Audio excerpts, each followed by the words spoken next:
할렐루야.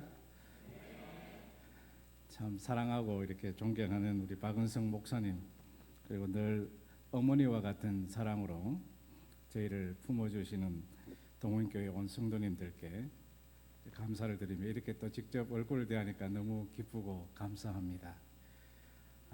제가 2년 전에 와서 딸 사위와 함께 와서 말씀을 나눈 적이 있습니다. 그때는 딱 2년 됐네요. 22년 6월 19일 그때 출애굽기를 통해서 하나님이 이끄시는 대로라는 말씀으로 나눈 적이 있습니다. 제 선교 여정에 대해서 저희를 기억해 주시고 기도해 주시면서 동행해 주신 우리 동원교회 모든 성도님들께 잠깐의 은혜를 나누었습니다. 우리의 삶 가운데 하나님이 인도하시는 여정이지만 우리는 여전히 어려움에 봉착할 때가 많습니다. 우리가 원하지 않는 상황을 만날 때가 많이 있습니다.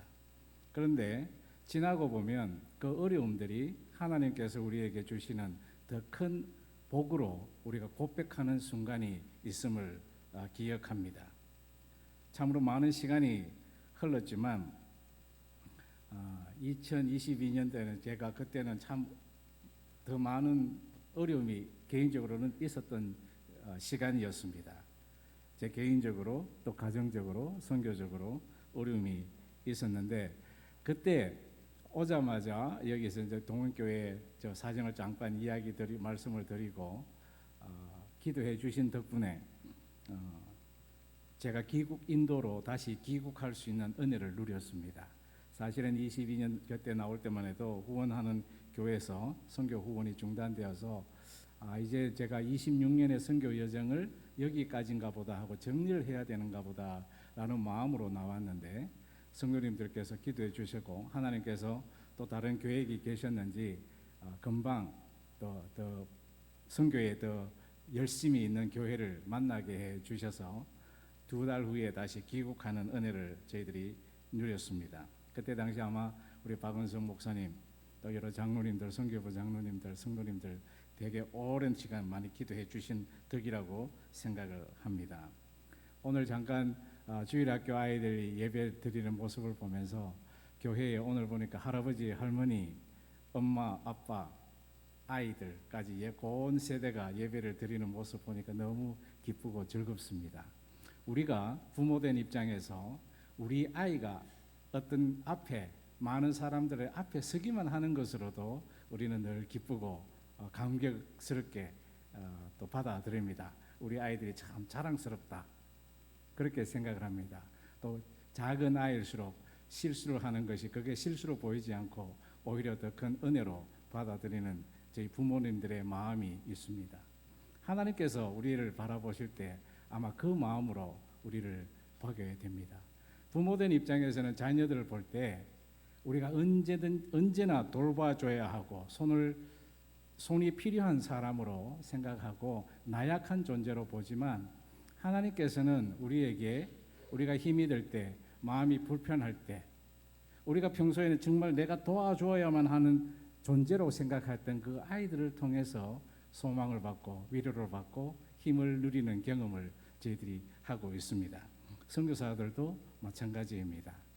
동떨어져 있을 때 참 외롭다, 힘들다고 느껴지지만 한국에 있는 교회와 또 성도님들이 저희를 위해서 기도해 주시고 있다라는 그 사실을 기억할 때마다 제가 더 힘을 누리게 됩니다. 짧은 2년의 시간이 지났지만 저에게 참 큰 변화가 있었습니다.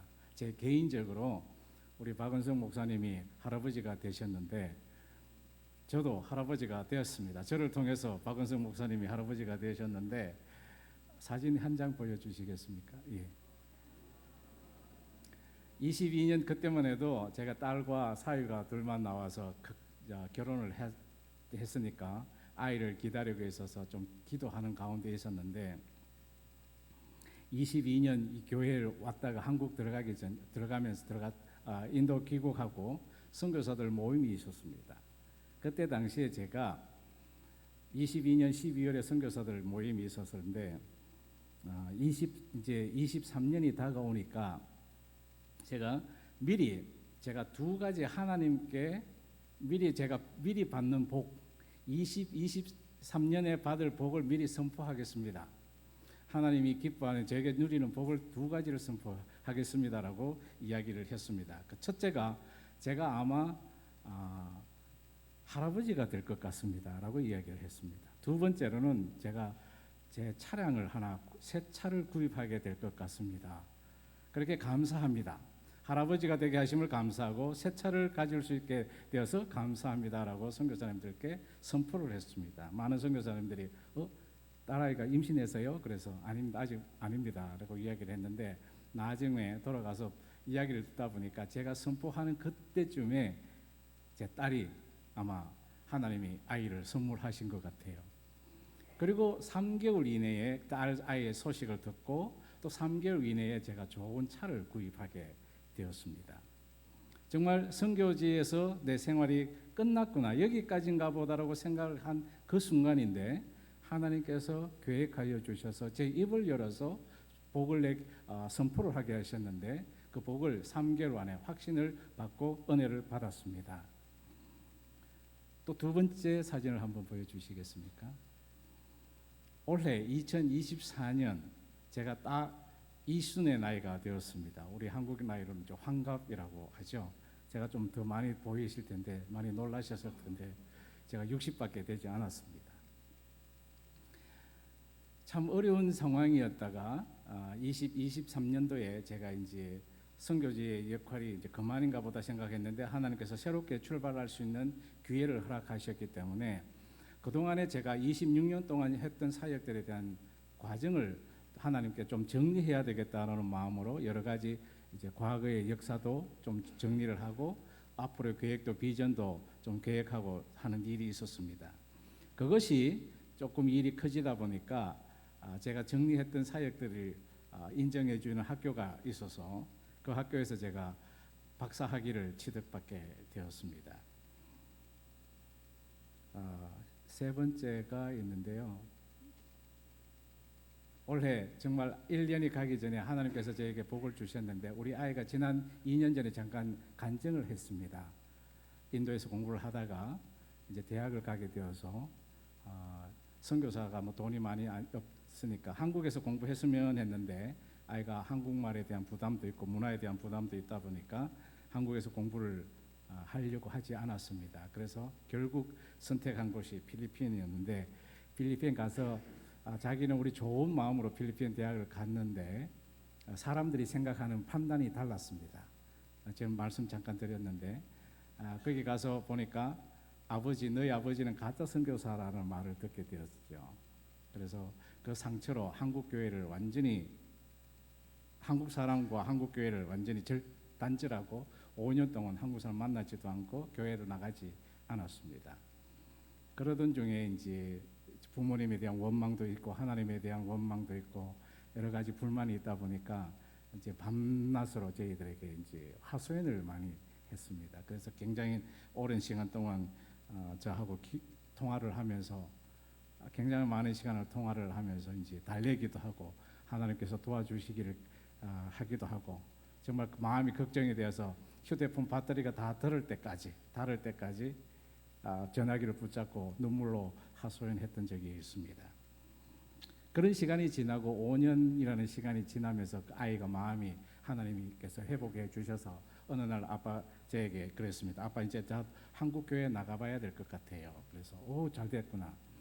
그래서 한국 교회 가는데 그러면 처음 갔을 때 한국 교회에 대한 부정이 있었으니까 그러면 가능하면 제가 아빠가 다니는 교단 교회에 나가라 그렇게 이야기를 했습니다. 저희 교단 마크가 십자가에 있고 성경 두루마리 그림이 있는 교단 마크가 있습니다. 그 교회 주보에 있든지 교회 예배당 문에 있든지 그 그림이 있는 교회를 가라. 그래서 한 교회를 찾았습니다. 그 교회에 나간 지 이제 7년이 됐는데 거기서 조금씩 위로받으면서 지금 저 아이가 그 교회에서 만난 자매와 지난 주간에 결혼을 했습니다. 정말 어려운 시기가 저희들에게는 있습니다. 여러분이 보신 사진 3장을 보셨는데 김상수 선교사가 요즘은 참 자녀들이 결혼하기만 하겠다는 마음만 먹는 것으로 감사하다고 그러더라고요. 저는 이미 두 자녀가 알아서 자기 짝을 데리고 와서 결혼을 하는 바람에 많은 선교사님들이 저를 부러워하기도 합니다. 그리고 또 한 가지는 제가 이거는 나중에 보여주셔도 됩니다. 제가 끊어도 되겠습니다. 많은 선교사님들이 저에게 김상수 선교사님이 26년 동안 고생을 많이 하셨다가 이제서 하나님께서 정말 좋은 것으로 주시나 봅니다. 하나님께서 더 크게 다른 일을 시작하시려고 하는가 봅니다. 라고 저에게 격려하기도 했습니다. 그리고 저도 늘 지금까지는 26년 동안의 생활과 지난 2년의 생활은 조금 변화가 생겼습니다. 저 세상도. 그러다 보니까 늘 하나님께서 제가 이런 복을 받아도 되나, 하나님께서 저에게 주시는 은혜가 참으로 크다라는 고백을 늘 하면서도 한 가지 이런 생각을 합니다. 제가 이렇게 감사할 수 있는 근본적인 힘은 어디에서 왔을까? 라는 생각을 하게 되어졌습니다. 모든 그리스도인의 기독교인의 삶들이 다 똑같겠지만 선교사로서의 삶이라는 것은 내 힘으로 살아갈 수 있는 것이 아니고 나의 능력으로, 내가 가지고 온 돈으로, 재정의 능력으로 사역을 할 수 있는 것이 결코 아닙니다. 모든 것이 한국 교회로부터, 성도님들로부터, 현지의 교회들로부터, 현지의 성도님들로부터 후원을 받아서 일이 이루어지게 되는데 결코 내 힘이 아니라는 것을 고백을 할 수밖에 없었습니다.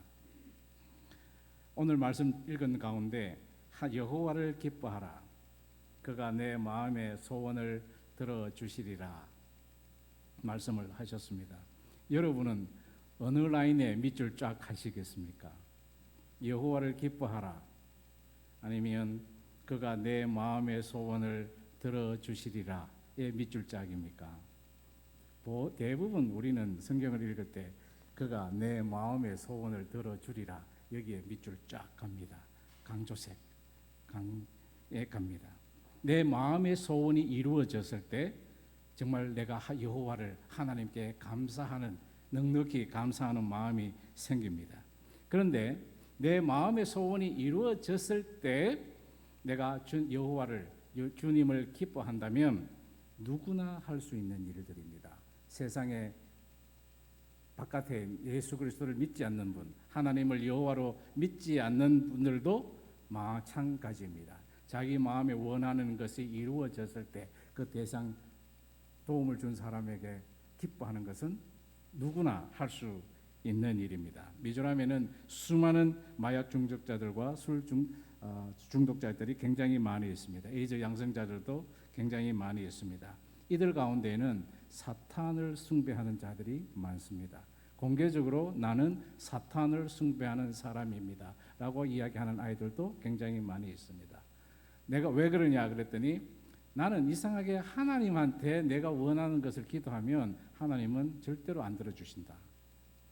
내가 약이 필요합니다. 이 고통에서 벗어나기 위해서 약이 필요합니다 하면 안 들어주신다는 거죠. 그런데 사탄에게만 하면 그 기도 원하는 것만 이야기하면 바로 받아서 약을 주사할 수 있다는 것입니다. 내가 원하는 것을 공급해 주기 때문에 나는 사탄을 경배합니다 라고 이야기하는 사람들이 많이 있습니다.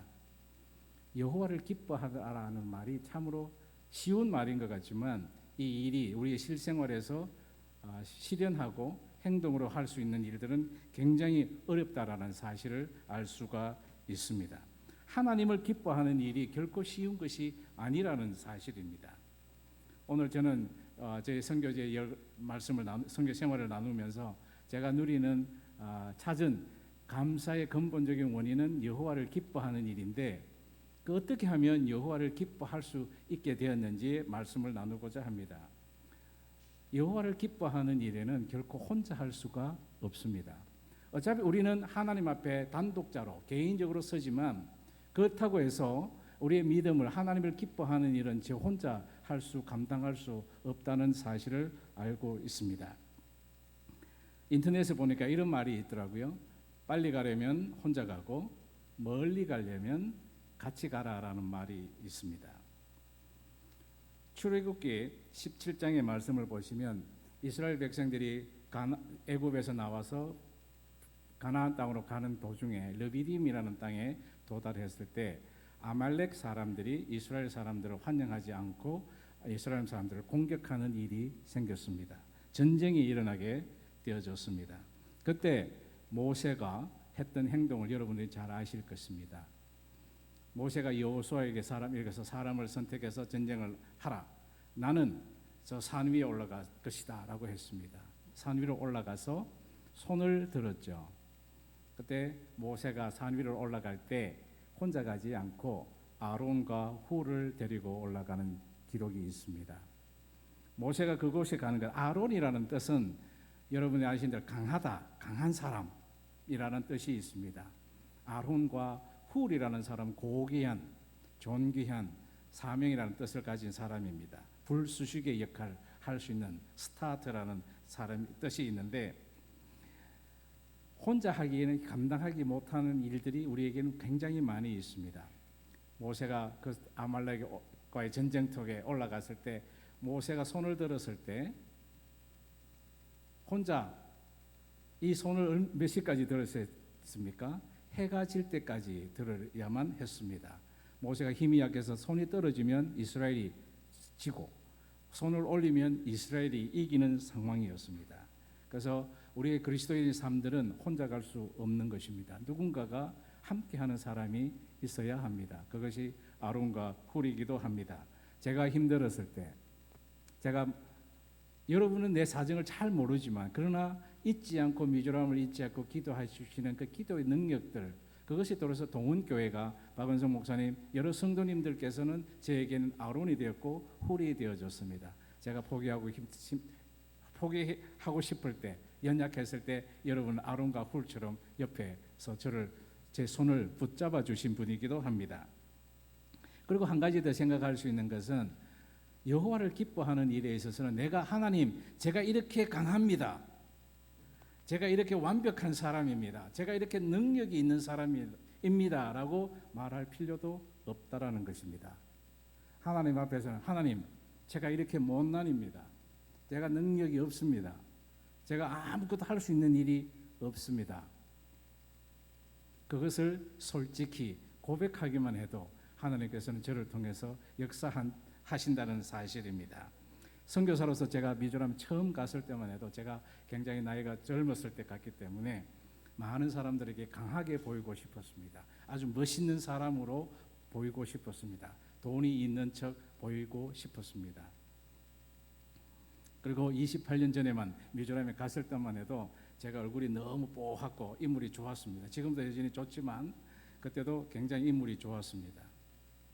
뽀얗고 피부도 곱고, 그리고 그때만 해도 제가 삼성 노트북, 작은 노트북, 아마 여러분 기억하실지 모르겠습니다만 100메가바이트짜리 좀 무거운 노트북 처음 나왔을 때 그것을 들고 갔습니다. 일제 카메라를 들고 갔습니다. 그 사람들이 이게 장난감인 줄 알고 3만 원 줄 테니까 나도 이거 하나 사줘 이렇게 이야기를 했습니다. 그때만 해도 그 노트북을 들고 있는 사람이 저밖에 없었고 나가기만 하면 제게 제가 관심을 받았습니다. 그래서 현지 사람들이 제가 아주 큰 부자인 줄 알았습니다. 그렇게 알고 저도 어깨를 좀 힘주고 다녔습니다. 그런데 시간이 지나면서 조금씩 지나면서 자기들이 요청하는 일들이 잘 이루어지지 않으니까 제 실상을 알고부터는 멀리하게, 저 친구는 가봐야 소용없다. 돈 날 구멍이 없다. 그러니까 저를 외면하기 시작을 했습니다. 사실 1년 동안 집을 구하지 못하고 살았습니다. 현지인 친구들이 도와주지 않으니까 집을 구할 수가 없었습니다. 갓난아기 젖먹이가 있어서 굉장히 힘든 시기였습니다. 그리고 1년, 2년, 3년이 지나고 나니까 현지 친구들이 교회에서 어떤 이야기를 하느냐면, 저 친구 혹시 죄 짓고 도망 온 사람 아니야? 한국에서 찾아오는 손님들도 하나도 없고 형색을 보니까 돈도 있는 것 같지도 않은데 저 젊은 어린아이들 둘이 데리고 젊은 부인 데리고 와이프 데리고 이렇게 사는 거 보니까 정말 도망 온 사람 아닌가, 우리가 한국의 교회에 알아보자, 그런 이야기도 한 사람들이 많이 있었습니다. 제 연약함이 드러날 때 굉장히 부끄러웠습니다. 또 한국 교회도 원망하기도 하고 그랬습니다. 오늘 출애굽기 17장의 말씀을 보시면 천하의 모세도 약함이 드러났습니다. 팔이 자꾸 내려왔습니다. 그래서 그에게 도움이 필요한 사실이 드러났습니다. 사실 저희들이 팔을 높이 든다는 것은 이것은 경배의 의미이기도 하고 찬양의 의미이기도 하고 기도의 의미이기도 합니다. 믿음의 상징의 기도입니다. 하나님, 제가 이렇게 당신을 경배합니다. 경배하고 있습니다. 하나님을 찬양하고 있습니다. 팔을 높이 들고 굳게 서서 담대하게 서 있는 모습이 얼마나 자랑스러운 일인지 모릅니다. 그런데 저희 힘으로는 이렇게 오래 있을 수가 없습니다. 여러분 이렇게 찬양을 몇 시간 동안 할 수 있겠습니까? 오늘 여러분 찬양을 많이 했습니다만 한두 곡 부르다 보면 힘이 자연스럽게 빠질 수밖에 없습니다. 그런데 참으로 보기 좋은 현상이지만 이것을 끝까지 유지할 수 없습니다. 팔이 내려올 수밖에 없는 상황이 있습니다. 그때 우리가 도움을 받아야 할 때입니다. 내가 억장이 무너지고 기가 막히고 기도할 수 없을 정도로 입술을 열지 못하는 그 상황,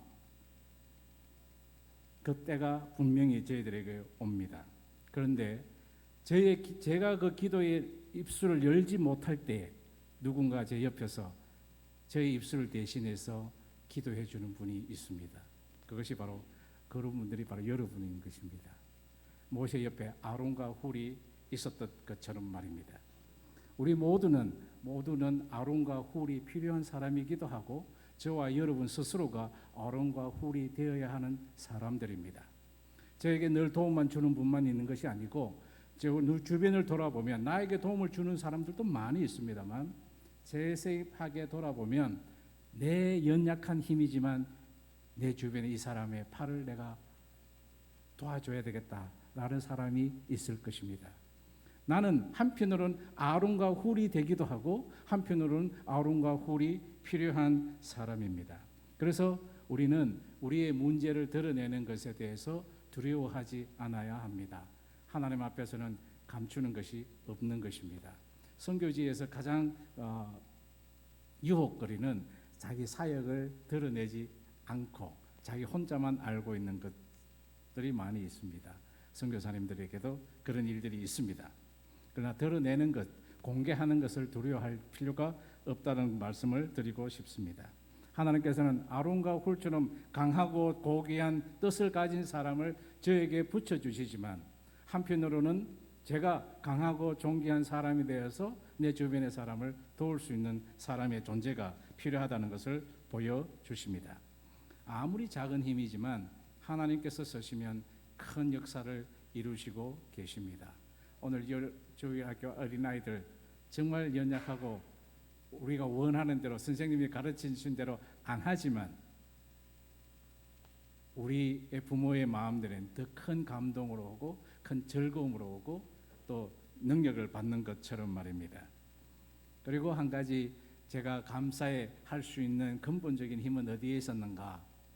그것은 하나님께서 저에게 견뎌낼 수 있는 힘을 주셨다라는 말씀을 드리고 싶습니다. 아론과 훌을 통해서 하나님께서 역사하시지만 그 잠재력 속에 내 능력 속에서 내 생각에서 그 뜻을 굽히지 않고 하나님만 바라볼 수 있는 견디는 믿음의 능력을 저희들에게 주셨다라는 말씀입니다. 우리는 하나님께 지금의 고통을 지금 너무 힘듭니다. 이 고통을 없애주십시오라고 기도를 자주 합니다. 그러나 하나님께서는 그 고통을 견뎌낼 수 있는 마음을 저희들에게 공급해 주시고 허락하십니다. 아까 말씀대로 모세가 해가 질 때까지 팔을 들었어야 했습니다. 팔을 오래 들고 있다는 것은 보기는 쉬워 보이죠. 아무것도 내 손에 들고 있지 않으니까. 그러나 이것이 지속성이 더해지면 약해집니다. 제가 이렇게 1분 정도는 들고 있을 것입니다. 1분이 지나면 팔에 아무래도 때리죠. 그래서 모든 사람들이 찬양을 처음에는 이렇게 다 찬양을 하다가 몇 곡을 부르면 그 다음에 포지션이 어떻게 되죠? 하나님 자기가 찬양을 합니다. 경배합니다. 그러다가 팔이 조금씩 내려오게 됩니다. 접시 들듯이 하나님 제 마음을 드립니다. 찬양합니다. 제 마음을 드립니다. 하나님 받아주십시오. 이렇게 하다가도 이렇게 또 하다 보면 또 힘이 들지 않겠습니까? 그 다음 포즈가 어떻게 되죠? 가슴으로 가죠. 하나님, 제 마음에 와주세요. 제 마음을 위로해 주십시오. 제가 하나님을 모십니다. 이 손을 드는 것이 중요하지만 우리의 연약함으로 자꾸 이제 표현이 달라져서 의지하게 됩니다. 아론과 훌이 모세의 팔을 붙잡고 도움을 주었지만 온종일 하루 종일 힘을 쏟아서 견뎌내야 했던 것은 모세뿐만이 아니라 아론과 훌 세 사람의 몫이었습니다. 견뎌내는 힘은 모세만이 아니라 아론과 훌과 같이 그 세 모두가 그 견뎌내는 수 있는 능력이 힘을 공급받았어야 하는 것입니다. 그래서 긴 시간의 선교제 생활을 통해서 또 신앙생활, 교회 생활을 통해서 제가 한 가지 깨달은 것은 가장 단순하지만 가장 영적이고 가장 강력한 영적인 능력은 견뎌내는 것이다라는 것을 깨달았습니다. 사실 지금도 인도에서는 일어나는 일들이 한국적인 사람들이 생각하는 사고방식으로는 이해되지 못하는 일들이 굉장히 많이 있습니다. 제가 설명을 하면 할수록 한국 교회에서 이해하지 못하는, 오히려 이상하다, 변명을, 저렇게 어떻게 저런 일이 있을 수 있을까, 아직도 그렇게 생각하는 경우가 많이 있습니다. 아주 불합리한 일들이 굉장히 비일비재하게 일어나는 곳입니다. 사실은 인도가 세계에서 최다 국민의 국가가 되었습니다. 지금 14억 5천만 명, 중국보다 많은 숫자가 있습니다. 또 세계의 경제 가치는 영국을 앞질러서 세계 5위입니다. 한국은 지금 12, 8위라고 그러는데 한국보다 경제적인 잠재력이 더 큰 나라이기도 합니다. 인구가 워낙 많다 보니까 1인당 생활 GDP가 우리 한국의 10분의 1 정도밖에 되지는 않습니다. 아직도 2,400불 정도 되는데, 그래서 여전히 우리는 가난한 나라라고 생각하지만 인도는 이미 위성이 있고 핵 무기가 있고 21세기 첨단의 세계를 살고 있습니다. 그렇지만 그 가운데 여전히 19세기처럼 가난한, 우리 한국의 가난한 50년대의 생활도 여전히 남아있는 곳이기도 합니다. 그러다 보니까 많은 어떤 이해하지 못하는 일들이 있습니다. 최근에 제가 한국 나오면서 강황가루를 조금 붙였습니다. 한국으로 붙였는데 우체국에서는 통과했는데 세관에서 갑자기 연락이 왔습니다. 이거 내가 한국으로 발송 못하니까 설명하라. 그래서 문서를 작성해서 이것은 선물용으로 보내는 거고 상업용으로 사용되지 않는 것입니다라고 문서를 보냈는데 그 담당자가 그 문서를 받지 않는 것입니다. 아니, 이거 문서를 보내지 말고 사람이요, 너가 직접 와라는 거죠. 그래서 제가 갈 수 없었습니다. 왜냐하면 가려면 비행기를 또 타고 가야 되고 3일 정도 왔다 갔다 시간이 소요되기 때문에, 그래서 대리인 친구를 보냈습니다. 그래서 이제 문서를 다시 작성해서 보냈는데 그 친구가 가니까 이런저런 이야기하면서 문서가 필요 없다는 거예요. 그 테이블로 돈 한 10만 원을 요구를 했습니다. 돈 10만 원을 주면 문서 없이 지금 바로 보내줄 거고, 아니면 너는 한국 못 보낸다. 그런 일이 아직도 일어나는 나라이기도 합니다. 우리 선교자의 생활에서, 우리의 인생 가운데서 여러 가지 생각하지 예상하지 못하는 일들이 일어납니다. 제가 그것에서 화를 내고 나는 정의로운 사람이다. 그래서 그 광항을 받았겠습니까? 못 받았겠습니까? 저는 돈을 내서 한국에서 광항을 받았습니다. 참 이해하기 힘든 일들이 있습니다. 아무것도 할 수 없는, 내 힘으로는 할 수 없는 거지만 받아들일 때가 있습니다. 그것도 견뎌낼 수 있는 능력 속에 참고 견디는 것. 어렵지만 그 속에서 찬양하면서 견뎌낼 수 있는 능력, 그것은 제 안에서 오는 것이 아니라 하나님께서 주시는 능력 속에서 온다는 것을 저는 배웠습니다. 다른 것은 없었습니다. 사실은 미조람에서 장기 선교사가 될 수 있었던 것은 처음에는 아주 그냥 2, 3년 경험은 하고 올 거리라 다시 돌아온다라는 생각을 하고 지냈지만 하나님께서는 다른 계획이 계셔서 저희들 15년 동안 한국에 나오지 못하는 상황을 만들고 장기 선교사로 만들어 주셨고, 그러다 보니까 지금은 28년이라는 동안 살고 있는 인도에서 가장 저희 교단에서는 선임 선교사가 되는 자리에 있게 되어졌습니다. 오늘 말씀 가운데 또 여호와를 기뻐하라, 그가 내 마음의 소원을 내게 이루어 주시리라. 내 마음의 소원을 내게 이루어 주신다는 그 이 말씀이 제게 힘이 되는 것이 아니라 우리 진짜 그리스도인의 삶들은 여호와를 기뻐하는 일이 본질이 되어져야 합니다. 그 일의 뒷감당은 사실 그 기의 결과는 제 손에 있는 것이 아니라 하나님의 판단에 속해져 있습니다. 이 일들 가운데 갈라디아서 6장 9절의 말씀은 이렇게 기록되어 있습니다. 우리가 선을 행하되 낙심하지 말지니 포기하지 아니하면 때가 이름에 거두리라.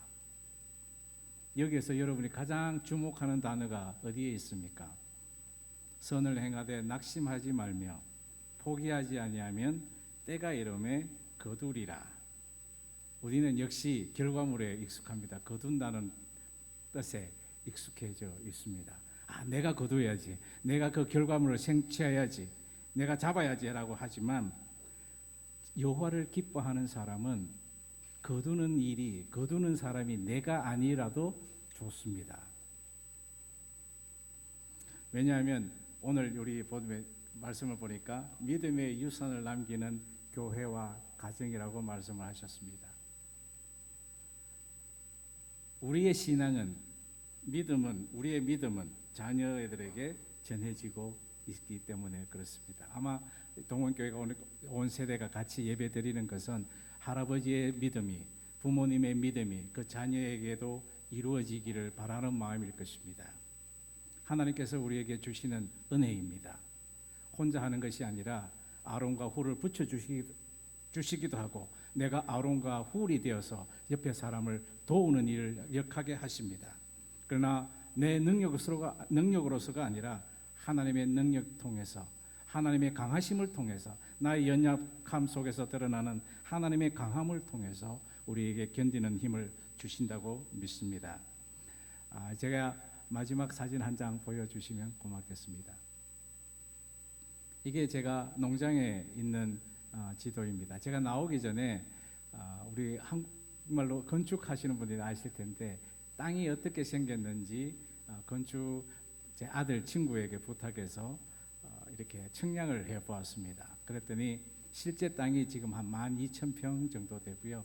계곡이 이렇게 되어져 있습니다. 하나님께서 계획해 주신다면 2025년부터는 이곳에서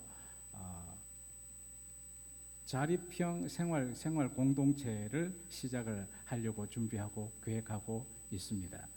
정말 제가 주로 만나고 있는 HIV 감염 여성 가족들, 마약 중독자들이 재활이 되고 난 다음에 사회로 돌아가려면 여전히 가족으로부터, 친구로부터 배척을 받고 생활할 수가 없는 친구들이 많이 있습니다.